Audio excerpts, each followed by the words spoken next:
One of the statistics that I saw said that they removed about, in just the first half of last year, so just 6 months, about 1.2 million non-consensual illicit imagery. That's a lot of work. And so to be fair to them, can they do more? Yes. Should they do more? Absolutely.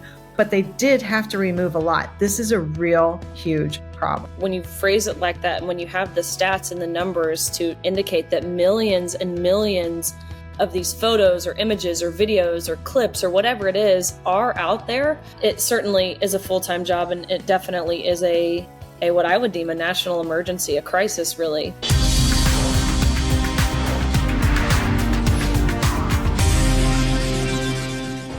Hello, everybody. Welcome back to the Gains for Girls podcast. I hope you watched last week's episode. We had John Rich on, and we talked about several different topics, but one of the topics that we discussed was human trafficking. One thing specifically that still has me just totally mind blown is how RFK Jr., again, the Secretary of Health, how he admitted publicly to the world in this cabinet meeting that Biden's HHS was a collaborator in child trafficking, sex trafficking, and slavery that ultimately resulted in hundreds of thousands of still missing children, and it's largely been ignored. So I wanted to follow up that conversation today with more cultural news. One of those important acts being done just this past week, where President Trump signed into law the Take It Down Act. We've got a clip here. Let's watch it. Today, it's my honor to officially sign the Take It Down Act into law. It's a big thing, very important, so horrible what takes place. This will be the first ever federal law to combat the distribution of explicit, imaginary, posted without subjects' consent. They take horrible pictures, and I guess sometimes even make up the pictures, and they post it without consent or anything else. And very importantly, this includes for forgeries generated by artificial intelligence known as deepfakes. We've all heard about deepfakes. With the rise of AI image generation, countless women have been harassed with deepfakes and other explicit images distributed against their will. This is the wrong, and it's just so horribly wrong. And it's a very abusive situation, like in some cases people have never seen before. And today we're making it totally illegal. Incredible work that was done. This was really championed by First Lady Melania. Incredible. She was there. Of course, she got to sign this as well, which was pretty awesome to see her honored in this way for her efforts on this piece of legislation explicitly. But before we get into any of that and our amazing guest that we have today, who is an expert in the field, I want to tell you about our sponsor for today's episode. It is Cozy Earth. They have just been incredible. I have their products. I tell you every time. I have their pajamas. I have their sheets on our bed. I love them. My husband loves them. My parents just moved.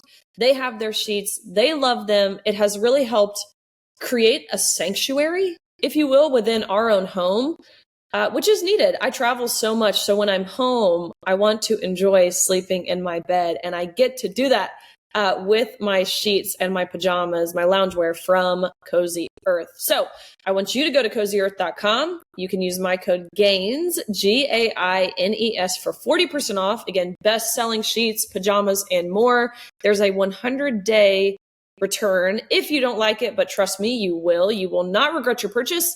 Luxury should not be out of reach for anyone. You deserve it. So check it out at CozyEarth.com. Make sure you're following our show, Gains for Girls. You can do that at YouTube. Go to youtube.com/OutKick. That's where you can like and subscribe. You never want to miss a moment of this show. Your support means the world to me. Today's guest, we are talking to Theresa Payton. She was the first female White House Chief Information Officer. So she's been a trailblazer in her field. I mean, really across the board for women. This was under President Bush in 2006 to 2008. She is an AI strategist. She is a business and personal security expert. What she has been able to expose specifically in the world of deep fakes as it pertains to human trafficking and beyond is incredible. And I use that word lightly because it's horrific. The things that we will discuss in today's episode, I mean, similar to President Trump, I believe it's a national emergency, what we're facing, which is why we are so glad that they were able to sign the Take It Down Act into law. But really insightful stuff and what people need to hear. We talked about the media largely ignoring it. It's hard to hear. It's a sensitive topic. It's emotional. It's heartbreaking to hear stories of victims, of families, these fraudsters who are monsters. But we need to hear it. Parents need to tell their kids about it. They need to have the conversation. So check out my conversation here with Theresa Payton. Well, Theresa, thank you for joining the Gains for Girls podcast. I am just thrilled to have you on. I mentioned this to you prior to recording, but your passion and what you have been able to do, the impact that you have been able to have, the awareness that you have been able to help spread is incredible. I think it aligns very well with the fight that I have found myself fighting. So just very grateful for you. And today, this week, it's a pretty big week because we just saw where President Trump signed Melania Trump's Take It Down Act into law. It was pretty awesome in the clip. He even had Melania sign it too. Now, and of course, this bill requires big tech platforms to delete revenge porn within 48 hours and requires jail time for perpetrators. So really incredible stuff. Before we get into any of that, which I want to talk to you about, you've had a remarkable career yourself, from the White House to founding your own cybersecurity firm. Can you just tell us what initially drew you to the field of tech and security? Sure, absolutely. Coming out of graduate school at UVA, so I went to undergrad at Immaculata University, and at the time it was actually an all women's college except for like the night school. But the traditional college was an all women's college at the time. Played sports in college, played field hockey, and went to UVA. And when I left UVA with my master's in hand, a Master of Science in Management Information Technology, my focus was on, I wanted to change the world with cutting edge technology. We weren't even calling it cybersecurity yet. I wasn't even really thinking about criminals yet. I just knew that we had great technology and I just wanted to make people's lives better with technology. And obviously that was very naive on my part. I wasn't even thinking about the misuse of technology and how dangerous things could get in the future. I ended up, my first job was in the financial services industry. And that was, again, just sort of I sort of say it's a God thing. My husband was in the Navy at the time. He's out of the Navy now. And we got stationed in Mayport, Florida, which at that time was not really a technology hotbed. And so I had the really challenging time to get a job and got a job at Barnett Bank, which is now part of Bank of America. And that's really where my eyes started to get open up with delivering cutting edge technology that customers loved. But then all of a sudden, these fraudsters would show up and they'd try to get in between Barnett Bank and our customers and their money. And that's when I realized, oh, there's really bad people out there. And there really is the opportunity for technology to be misused. So I spent 16 years in the financial services industry, really trying to help combat fraudsters, cyber criminals, while delivering technical, elegant solutions for our customers. Then I had the opportunity to serve 2006 to 2008 for President George W. Bush. And again, I thought I knew a lot coming from banking. I'd seen terrorist financing, I'd seen money laundering, all those things that the banks have to combat. We have to put so many processes in place to not let that happen under your watch. And I thought I had seen it all. And then I get to the White House and start getting briefed into the capabilities of nation states and realize, no, there's a lot more going on out there that's not discussed. So I felt really called and led that when I left the White House, I thought I have to warn everybody about what's coming next. And that really defined for me what I feel like my calling is. I'm a faith-based person, so I feel like there's a plan. And I really feel like I'm being called and led to help people live their best lives, choosing to use technology where they want to, deciding when not to use technology, but really making sure that they are safe and secure in the process. Yeah, incredible. Most people, including myself, I'm ashamed to admit it, I think we were pretty naive to the harms that can come from things like, listening to you talk, things like AI even. But now, unfortunately, we've had two people in my hometown who have ultimately terminated their own lives, really tragically, because of a fraudster, someone in a different country entirely, who was, scamming them, basically enticing them to send over explicit photos. Again, these are high schoolers, middle schoolers, send over explicit photos, and then ultimately saying, hey, you have to give us money or else we're going to release this photo everywhere. And again, of course, this ended horrifically for the families, for the friends, for the community. So now I think the harms are being exposed. And as I mentioned, we've seen this Take It Down Act now be signed into law. And you recently wrote about this.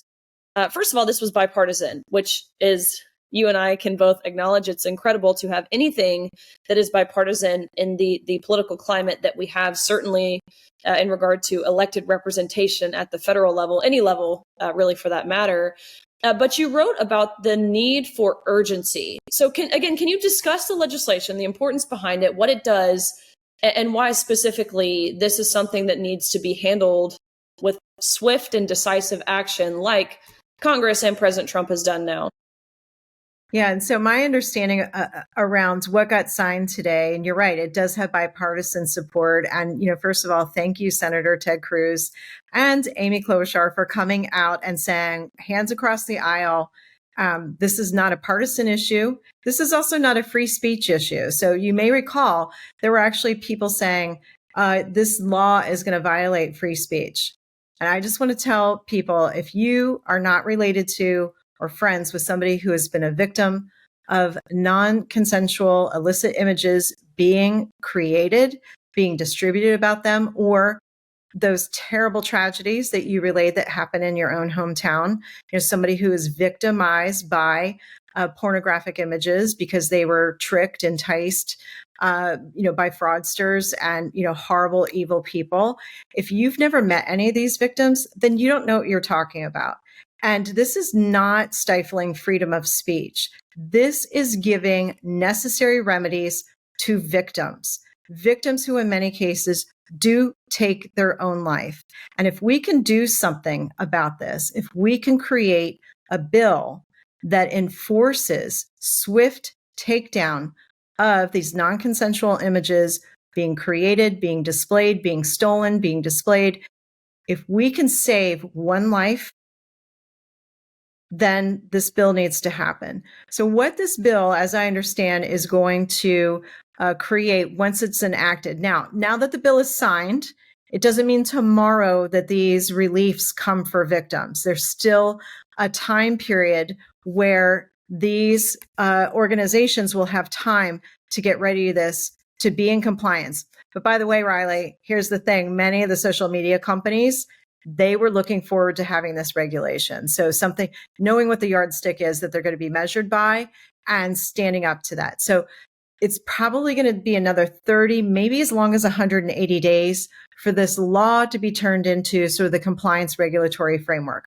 But when it is, if you report that you see pornographic imagery on the platforms and you are a victim and it's non-consensual, within 48 hours of you filing your takedown request, they must comply or there will be heavy penalties. This is huge. And just again, for the record, I want to applaud Meta, Google, and Snap, who all supported the bill. I'm not saying if I didn't name the company that they weren't supportive of it. I'm just saying they came out vocally, and I noted that they vocally supported putting this bill into law. Yeah, it's huge. You mentioned these companies. Let's look at someone like Meta, right? I think most people know they own Facebook, they own Instagram. You mentioned they maybe wanted this done prior. Is this something they could have handled, or was it more of a situation where they were almost sitting idly by, sitting on their hands, waiting for someone else? Because I think that's been a common theme, whatever the topic is, especially over these past maybe 5-6 years, where there has been this level of fear, this level of, you don't want to be canceled, you don't want to be censored, whatever, that tactic is that works for you to be manipulated into silence or lack of willingness to do what needs to be done, to do the right thing. Do you think that's kind of the stance Meta took, or would it have eventually always needed federal action to be taken? We need federal action. And the reason being is actually for victims, And because we actually help a lot of these victims. And it is a maze of state laws. It's a maze of regulations, and it's a maze of procedures to get these things taken down. And it just feels like you're playing whack-a-mole. So having a federal umbrella to basically say to every state, hey, your state's attorney general and your state can pass whatever laws it wants to pass. But at a minimum, this is the federal law. And then that now gives victims the ability to seek remedies within the federal court systems if they so desire. It gives law enforcement authorities the opportunity to seek criminal prosecutions within the federal court system. But it also gives the social media and big tech companies an out, if you will. So if they were to be sued saying you impinged upon my freedom of speech and expression, they now can point to a law and say, no, we're actually being in compliance with the regulatory framework. I think, in fairness to Meta, because Meta can and should do more, and really every social media company can and should do more. Let's not make the federal law the basement of what you get done. Let's make it, hey, this is where we start, but we're going to do a lot more than this. Candidly, I would love to see social media companies say, we treat this so seriously, we see it as a competitive advantage. You want to be on our platform because our platform is more responsive to victims. That to me, I think could be a real competitive advantage. But it remains to be seen whether or not big tech and social media companies feel that they can be bold and be brave on that particular matter. But to be fair to Meta, one of the statistics that I saw said that they removed about, in just the first half of last year, so just 6 months, about 1.2 million non-consensual illicit imagery. That's a lot. So you think about all the people who have to, even if you automate all of that, there's still somebody looking at it and just making sure they're not accidentally removing an image that's not illicit imagery. That's a lot of work. And so to be fair to them, can they do more? Yes. Should they do more? Absolutely. But they did have to remove a lot. This is a real huge problem.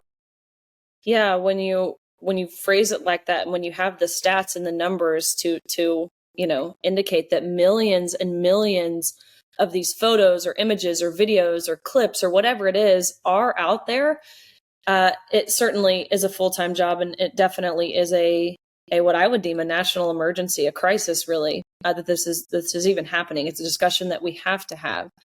I mentioned AI to you, and I'll speak for myself, but probably speaking for most Americans, it's pretty over my head. Its ability, what it can do, how it does what it does. I can type in my phone and ChatGPT, give me a meal plan for this week that has this many grams of protein, this many grams of carbs, and it spits it out like within seconds. Same thing with workouts, whatever the topic is. It's amazing. But as someone who's involved, of course, in cybersecurity, what do you see for its future in terms of both, I think, good and bad? Yeah, we have some real challenges. There's on this issue, and then there's some other issues as well. But so if we stay on sort of the deepfake technology, and then we'll get into sort of your chat conversation that you had to do your meal plan. So that's the positive side of the technology, right? Is like, hey, I'm on the go. I want to be healthy. Can you give me a meal plan? And, I always tell people, check its homework, because it's like you're dealing with an 8-year-old when you get the response back. It's like, here's the first couple things I found. What do you think? And it's like, okay, well, why don't you check your work? So you definitely always check the work, even on what it suggests to you has protein, because it does have the ability. Many engineers build it so that it's helpful to you and gives you an answer as quickly as possible, which means it will get it wrong in its desire to respond to you as quickly as possible. That's why I say it's like, not to insult 8-year-olds, but it's kind of like an 8-year-old, like you give them an assignment and the first encyclopedia they come to, that's going to be your answer. And it might be wrong. So they call that hallucination in those. But when you think about the ability to create deepfakes, which actually can have some really cool uses to it. So for example, you could use it to update training videos. You could say, I already have a video where I've taught people end user education awareness for cybersecurity, or I taught people how to code in Python, or I taught people how to develop a meal plan, Riley's life in a day of like, here's how I eat and here's how I work out and here's how I do the things that I do. And you may say, you know what, I just need to change 3 things. And rather than going into like copy editing or hiring somebody or something, it's just like really simple. So you could use deepfake technology to update your training videos. Like that's a cool use of the technology. The problem with the deepfake technology is right now it is estimated by researchers, and one of the reports comes from Deep Trace Labs. There's a couple other reports that are very similar. Says that out of all the deepfakes being generated today, about 98% of them are estimated to be pornographic, and 99% of those targeting women. So this is a real present danger for my daughter, for me, for you, Riley, for all the women in our lives that we care about. But we need to think more broadly about this because it's a real and present danger, not just to the victims, but children are getting exposed to this imagery. Yeah, That is very concerning. And so the victim gets re-victimized over and over again because it propagates. They have no remedies. It's hard to get it taken down. But children are getting exposed to these images. And I think we all can agree that that is not freedom of speech for children to see these images. It's wrong. And we are not doing right by our children if we don't fix this issue. Right. Last week, we had John Rich on. And he's been amazing across the board. He's like one of just my favorite people, but he's very passionate about human trafficking, about protecting the innocence of children. And he had this incredible conversation a few weeks ago with DHS that he has pinned on his social media. And he talks about this, right? Like the social media stuff, how to protect your kids, what parents need to be doing, how they need to be involved, really incredible stuff. But one of the other, conversations that John and I were having was about really the lack of media coverage around human trafficking. It was maybe 2 or 3 weeks ago at this point when RFK told the world in this cabinet meeting that Biden's HHS was a collaborator in child trafficking, sex, and for slavery that resulted, again, in hundreds of thousands of still missing children. And somehow it just has been largely ignored by virtually every single outlet. So I wanted to ask you, do you think the media coverage of what we're seeing, again, it's bipartisan support in Congress, but do you think the media coverage, certainly on both sides, has been fair and an accurate depiction of how big of an issue this really is? It has not been. And I can only share my experience on this. So we do a lot of work with the National Center for Missing and Exploited Children, which deals with runaway situations, kidnapping situations, but there's also an element of trafficking that comes with that. And we've also worked on cases.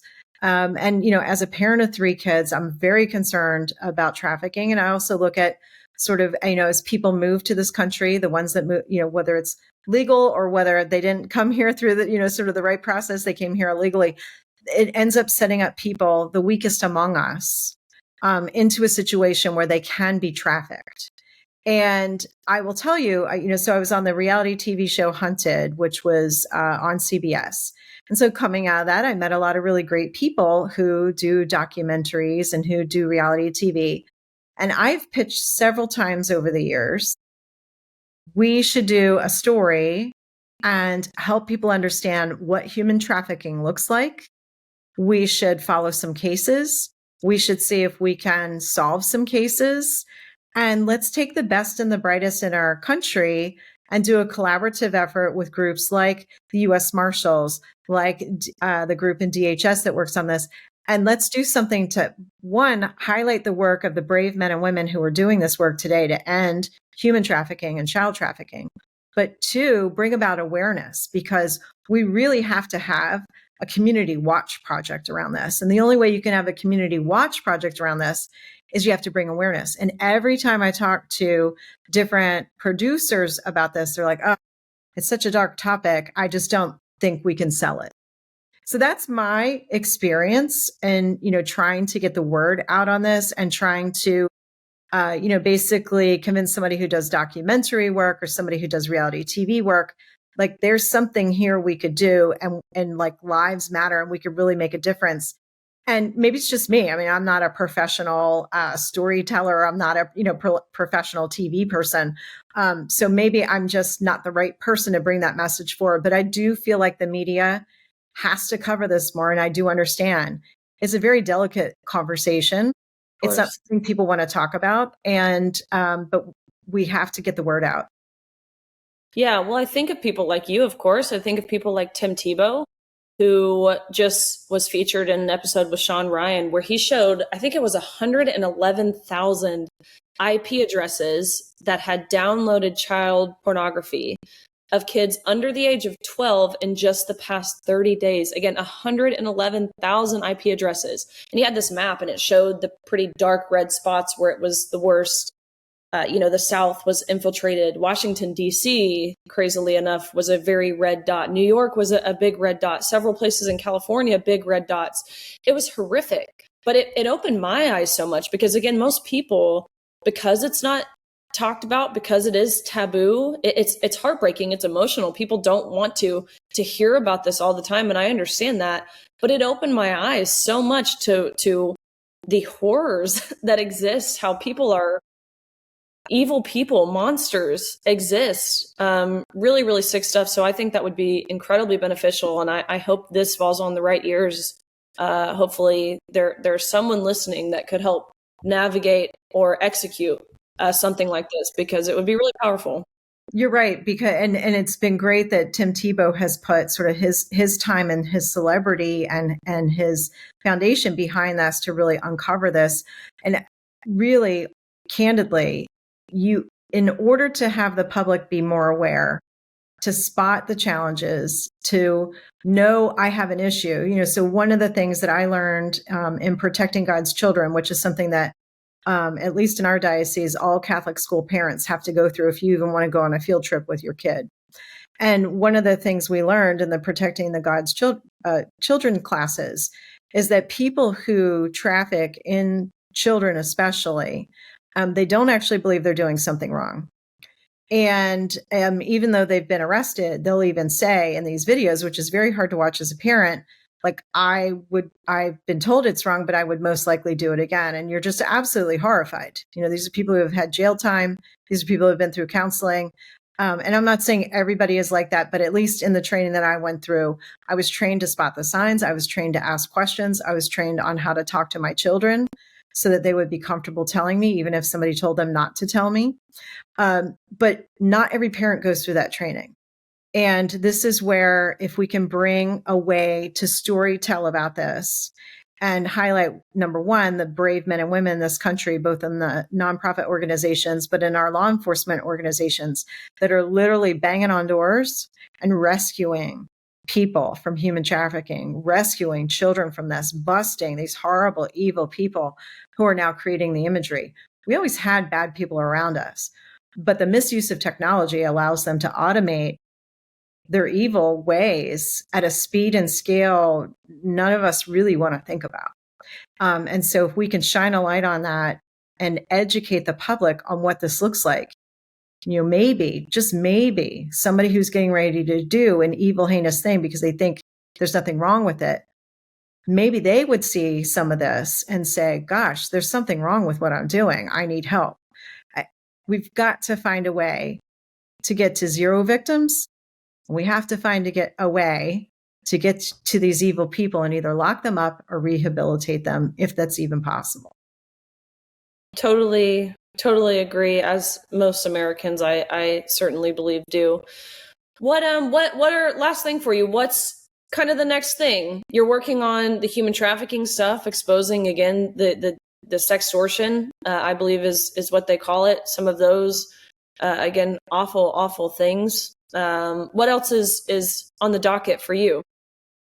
Well, obviously we love helping companies and individuals keep criminals out of their lives. And one of the things we are seeing, since we're on the topic of deepfake technology, especially with us sadly having the passing of the Pope, but now we have sort of the joy and the future of our new Pope.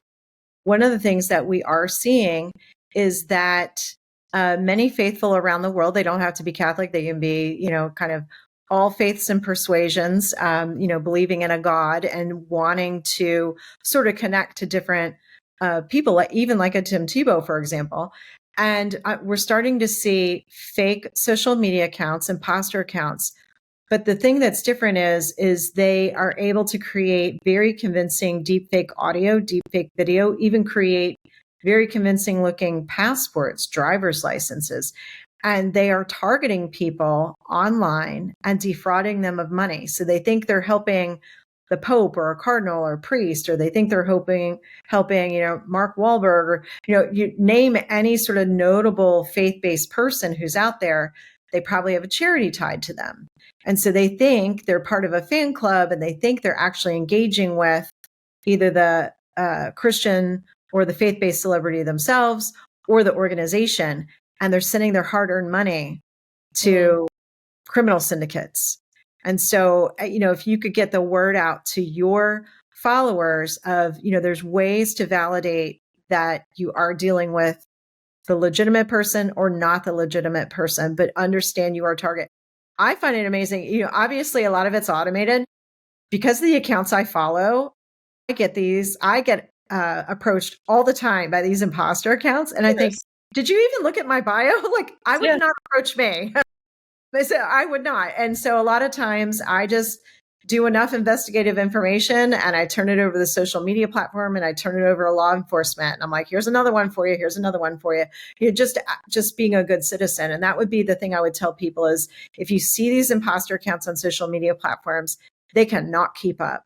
So the best thing you can do is flag it to the social media platform. You can report it to the ftc.gov if you think it's really flagrant and they're violating a law and they're defrauding people potentially of money, or human trafficking is another sort of enticement to get people to meet them. So we've had a couple of victims actually call our firm and say they were told to buy plane tickets to fly somewhere to meet a faith-based person. And we're like, no, you cannot get on that plane. That is not how this works.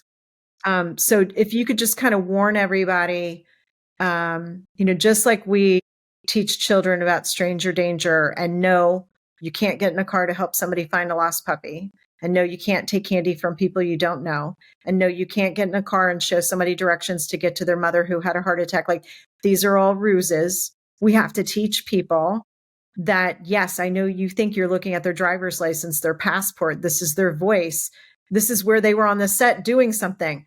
It's not them, it's deepfake technology. And so that's kind of the new frontier we're dealing with. Sometimes it's faith-based, sometimes it's the CFO at a business is getting a deepfake audio and video of the CEO saying, you need to wire transfer money to this business for a secret acquisition, and it's happening. So we have to really be extra diligent and aware and just warn others. That's right. Yeah, I know people who have sent money to who they believe is Shania Twain or Taylor Swift. It's really horrific. And you would imagine people could spot it, but there are several, whether it's elderly, whether it's young people, there are people who, no one is immune, is what I will say. I appreciate you so much. I appreciate how you've been, number one, a trailblazer for women too, how you have led in a field of cybersecurity and related fields. It's just been really incredible to be able to witness, and it's inspiring to me. So you're a role model, and I appreciate you and all of the work you've done, a whole bunch. I appreciate having time on the show with you, Riley. You're a great host, and you've built a great platform helping others. And I just appreciate what you're doing out there. Keep fighting the good fight, and have me back if I can be helpful to you and your listeners anytime. Of course. Well, thank you. Thank you guys for tuning in to the Gains for Girls podcast. Again, if you are a parent, if you have children, it doesn't matter what age, have the conversation with them. The threats that exist, how people are evil, are horrific, how there are manipulators out there who are capable of really, really awful things, and understand that no one is immune. Have that conversation. Go back and listen to the episode with John Rich last week. Listen to this episode this week.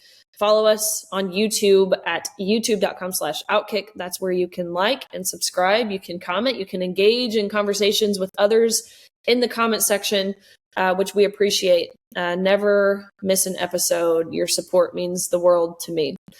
And I want you to go to Cozy Earth. Again, CozyEarth.com. Use my code GAINS for 40% off the best sheets, loungewear, pajamas. You will not regret it. Trust me.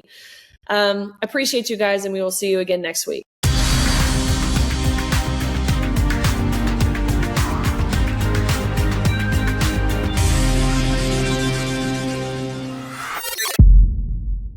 Hey everybody, thank you so much for watching. The fight to save women's sports and restore common sense is far from over, and I continue the conversation every week. So make sure to catch more content over here and subscribe to OutKick so you don't miss a thing.